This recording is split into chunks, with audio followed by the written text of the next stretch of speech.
I got a sad dollar from my dear friend Bubba Fulbright. Amen. Hey, I've got a, Fulbright and also for the football game, that was good. The football program. Where we picked the winners. I was asked by one of our leaders in this club to put a sad dollar in that they're on the beach. So. Yeah. I told him I'd say it, man. I'll put up for you, man. Any of the happier sad dollars. But I did put a. All right. Louis, what do you got for us? You need the mic? Thank you. I just want to let everyone know that the Shawnee Senior Center is having their blue jean ball again this year. It's their second one. And it's their only fundraiser of the year.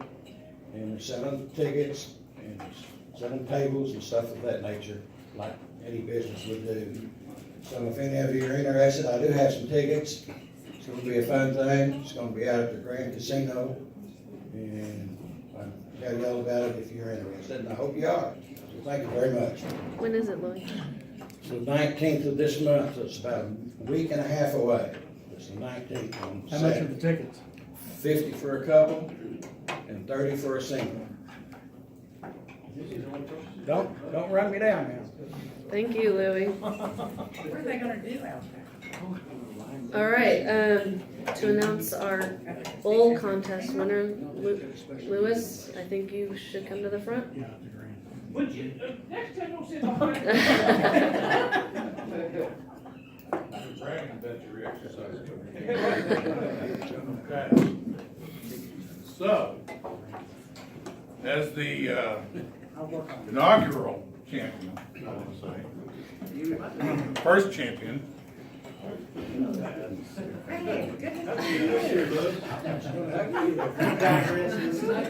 Y'all learn is important. It's in the podium. It's in the podium. All right, so I have to give this plaque. I'm forced to give this plaque up. It's bittersweet. I'm not sure who kept the stats, but it is actually my great honor to give this plaque to Mr. Kevin Hanna, the man who started this mess in the first place. So, here we go, Mr. Hanna.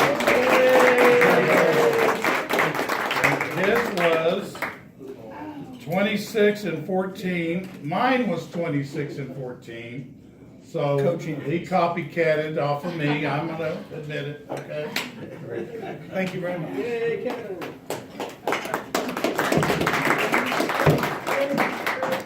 Thank you. That was a lot of fun for everyone that participated. So thank you for making bowl season fun again this year. Before we get started, I need to grab my phone. We have a special guest. You may have noticed some changes around Golden Corral recently. Hold on a second. Gary Messer is here in the back. He is the new store manager. The new owner, as of 6 months ago, is Jason Dibbler, and Gary has worked with him for a year and a half at a store in Oklahoma City, which recently won the top store in America for all of Golden Corrals. And so the owner of that one is also the owner of this one, and there are more changes in store, but I wanted you to meet him. And Gary, if you have some words for us. I've seen a lot of you guys around here the last few months I've been here. You guys all look great. I enjoy having you here. Keep coming back. Like you said, we got a lot more changes coming this way, so just keep your ears out, keep your eyes open. You're going to be surprised. All right? Hope you guys like the food. I hope you guys like all the changes. We strive every day for excellence. That's what we instill into our employees, and we try to instill that into our guests to keep them coming back every day. We do everything we can to make Punchable dining affordable for everybody, every day, every shift. Thank you, guys. Great. Thank you very much. Keep free stuff. You can keep her yourself. You gotta share her. She's half mine. Did anyone make New Year's resolutions? Yes? Just frustrating. No? Maybe? I'm a nerd, and so I pick words apart, and I was thinking about the word resolve and resolution this year, and resolve is literally resolve. So to fix or to solve an equation or solve a problem, and means to do again. So when you resolve to do something, you're admitting you've already figured it out once, you're just going back and doing it again. So I hope that you resolve to solve something for good this year. Our speaker today, and I'm sorry, I know it's Kenya Shankles, is that correct? Kenya Shankles is here with us. She is a graduate of Southeastern Oklahoma State University, and she owns and operates Peak Fitness on Harrison Street, so please give her a warm welcome.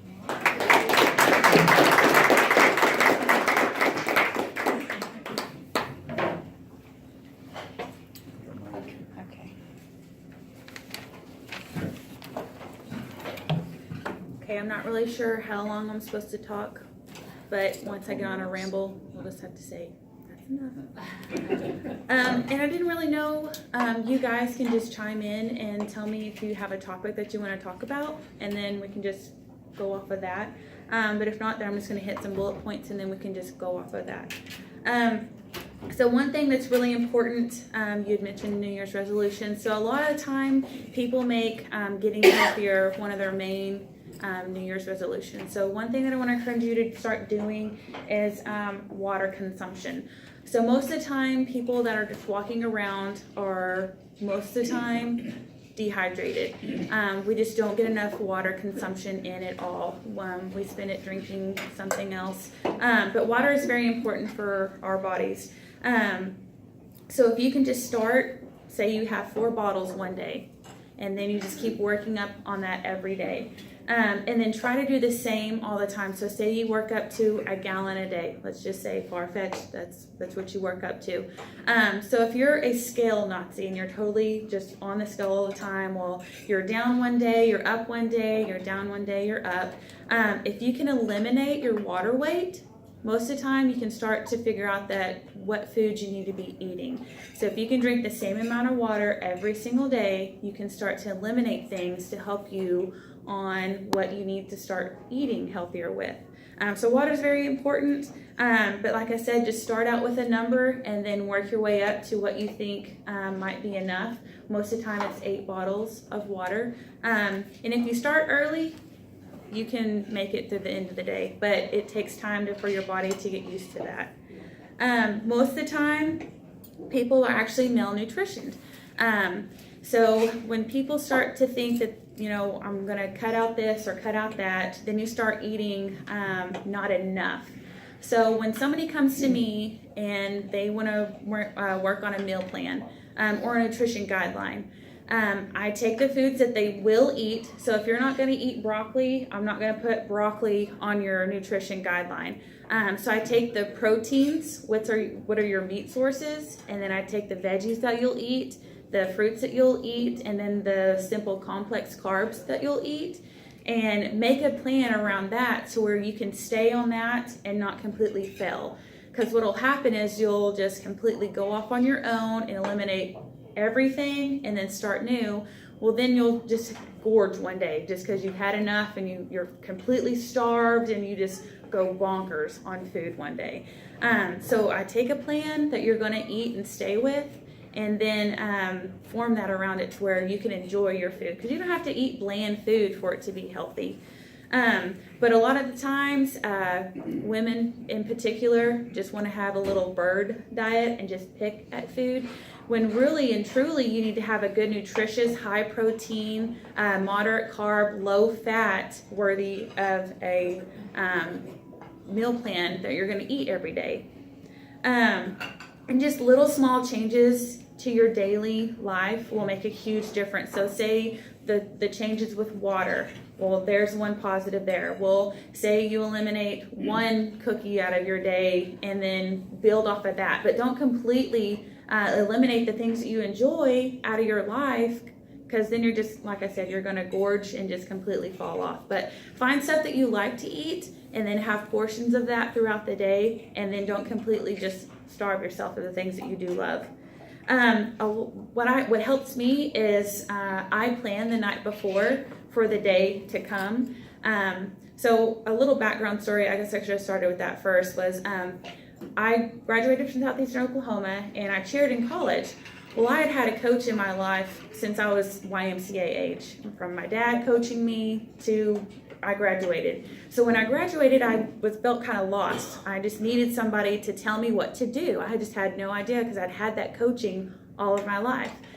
So I went to my first bodybuilding competition in Tulsa and loved it. I loved seeing all the hard work that everybody put on stage. Hired a coach and then worked for a year and then started competing and then found that that's my niche. I love to do it and my body coped with it well. And then I've just progressed since then. So with that, you learn to build as you go. So it's not just like a little set goal. Like once you decide to make a change, you have to stick with it. Let's see. Oh, so preparing the night before. So I eat 6 times a day. I have my meals prepared the night before because if I wake up the day of, I have a 10-year-old son, it just does not go good. Something always happens. He doesn't want to get around. We're having to rush out the door, take him to school. I'm having to go to work. So I know if I prepare it the night before, it works out a whole lot better for the day of. But I have everything measured out and ready to go just so I can grab and go. And most of the time people like a quick fix. So if you can find things that are good to grab and go, that are good sources of food, then that's going to be a good choice for you. One thing is to just get active. So you don't necessarily have to go to a gym to get active. Like it's beautiful outside today. You can walk, you can run, you can find tracks to go to. But just try, say you do 15 minutes, and then that's another thing that you can build off of. Maybe start 20 minutes the next time and then stay on that. But find yourself a routine and stick with it. It's going to make you feel better. It's going to make you're going to start to see changes in your body. You might not always see it on the scale, but you might see it in inches in your clothes, that type of thing. But just start getting more active. Let's see. And I always tell people, trainers always have trainers. Somebody along the line has taught them what they need to learn. I think it's always a good idea to have a trainer at some point in your life, just so you have knowledge. Everything that's done in the gym is just knowledge base. And really you build a family around it too. My fiance and I have Peak Fitness down the road, and that's one of our main goals is to treat everybody, know who you are when you walk in the door, and get to know your people that way. Does anybody have any questions? Yes. Are you familiar with, and give me your thoughts on the intermittent diet?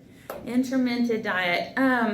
Well, what I try to focus on with the people that I have because it can be kind of complicated.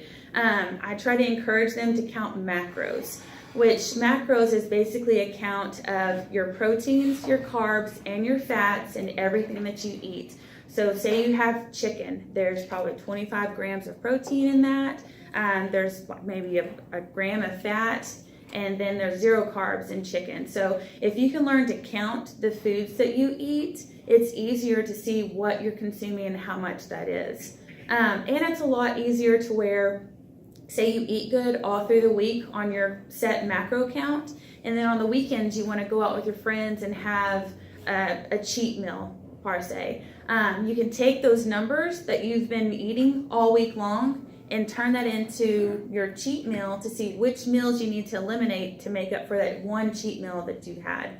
So maybe you wake up and have breakfast, and then you have your cheat meal, and then that cheat meal may take up 3 of your regular meals, and then have your nighttime meal. Oh, there's one that's fasting. Yes, now there's all kinds. There's so many fads and trends that way. But the most luck that I've had with the clients that I see every day is when they actually know how to count their set macros. It's a whole lot easier to plug it into your phone or MyFitnessPal and that type of thing. But there's even like the keto. That's a fad that's going on right now. So if you don't know anything about keto, it's a higher fat type of diet. to where, and you have like moderate carbs. Well, our bodies are naturally focused to run off carbs for your energy and type of thing. So you're literally transforming your fats to learn to run off that energy, and so your carbs are. But I've seen people have good luck on that, and then I've seen people not. But everybody's so different. You have to find what works for you. And then find goals. Find reachable goals. So say you sit down and you want to lose 40 pounds. Well, that's a far-fetched goal because you're not going to lose 40 pounds overnight. But you can work on 5 pounds at a time. You can work on another 2 after that. But make yourself sit down and look at the reachable goals that you can say. So say you are exercising for 15 minutes a day. Well, then that next 2 weeks, well, I'm going to try 5 more minutes. So once you find those goals that you set for yourself, and it's always easier to have a plan. So say you have a vacation coming up, someone's wedding, family reunion, class reunion, those type of things where people want to lose weight and look good for. Find those goals and then set a timeline for it. It's a whole lot easier than being like, okay, at the end of the year, I'm going to have lost 50 pounds. Well, then the year's here and you're like, well, where did that year even go? So find those little goals that way to work at a little at a time and not just one big, huge goal. And then don't get overwhelmed because it can be super overwhelming, but you want to know what you're consuming in your body. You want to know what you're doing, and you want to be able to do it for a longer period of time as you go. So don't get overwhelmed. Take it a day at a time, and then try to always prepare for the day before that day happens. Yes? Is it better to work out before you eat or work out after? Well, you can have a pre-workout meal and a post-workout meal. So when you work out, you have to have a good source of protein for the fulfillment, and for the muscle growth, you have to have a good set of carbs for the energy through that workout. So that's like a pre-meal to get you hyped for a workout, and then you always have a post-workout to help you replenish what you just worked. What if you work all day, Mm-hmm. you may or may not get a lunch, Yeah. and you go home and that one meal is all you eat that day? You work out before or after? So that's the part of being malnutrition. So you haven't ate enough. You haven't eaten enough during the day. So let's say, like my dad, for instance, he works outside all day long. So my mom will fix him a good breakfast, and then he'll stay busy all day long and not realize he hasn't drank any water and he hasn't had anything to eat. Well, about 2 years ago, it was really hot outside and he passed out. And that's from not having anything to eat and hardly any water. So don't go to the point where you have to have a scare, but just try to find things that you can snack on during the day. But let's say you've worked all day and then you want to go work out. Have a snack. If you can have a meal, it's even better because you're going to feel better during that workout that you've had something on your stomach. You're not just sitting there starving like, man, I'm ready to go home and eat. Yes.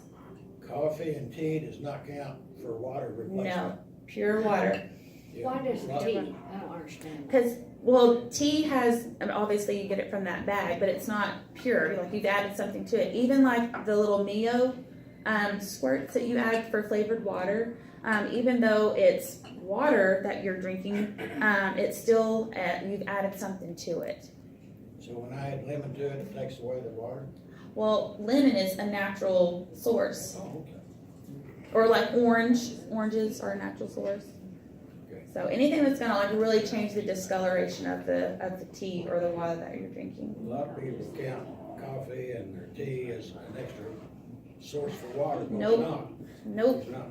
Pure water. Pure water. Pure water. Can you talk a little bit about the role of a coach or your trainer or a buddy in the process you did? You talked about, I've always had a coach, and the trainer has a trainer, Mm-hmm. but that relationship or whatever, then you said it's like a family, so.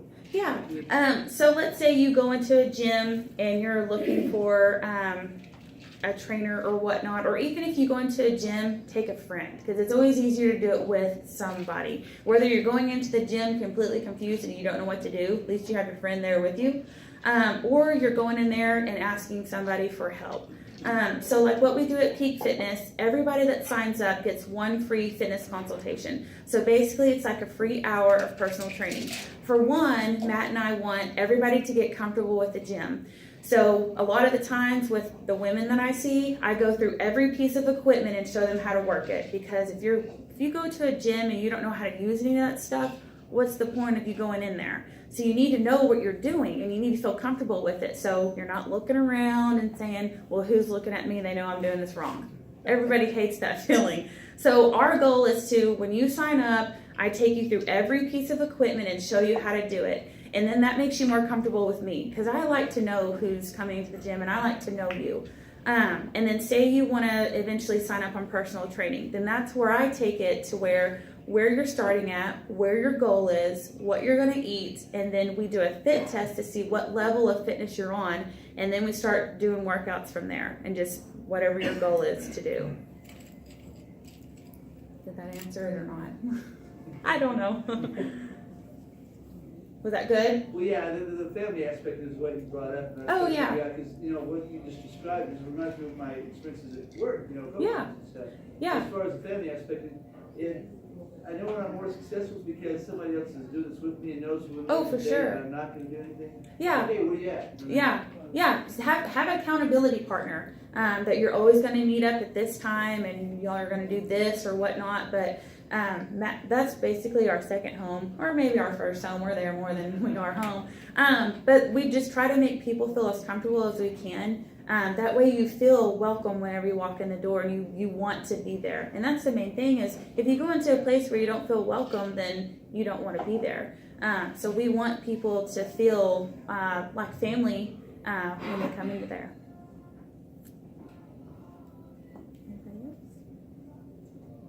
I will just answer your question from an outsider of the because I go to her facility.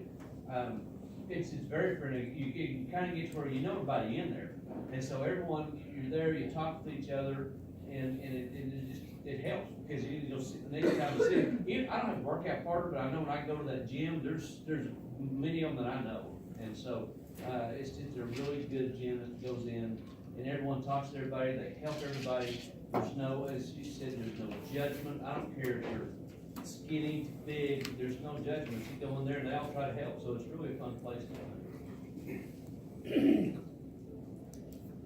Yes. Where's the location? You said Harrison Street. It's in the Harrison Plaza. I think it's Beauty Co. that we're right by. Yes. Yeah. Yep, it's right there. On that the Army Reserves are our little neighbor. Yeah. How long y'all been there? Well, it used to be 24-hour express, and then Matt and I took it over about 3.5 years ago, and then turned it into Peak Fitness, and we redid it and added new equipment and stuff. Are you still 24 hours a day? We're still 24-hour. Our office hours are 9 until 8. But then we have our Facebook page that you can message us at any time. But you get a little key fob to let you in 24-hour. Anything else you want to talk about? Good. Okay. Hopefully she's inspired you to stick to your resolution this year instead of Jimmy.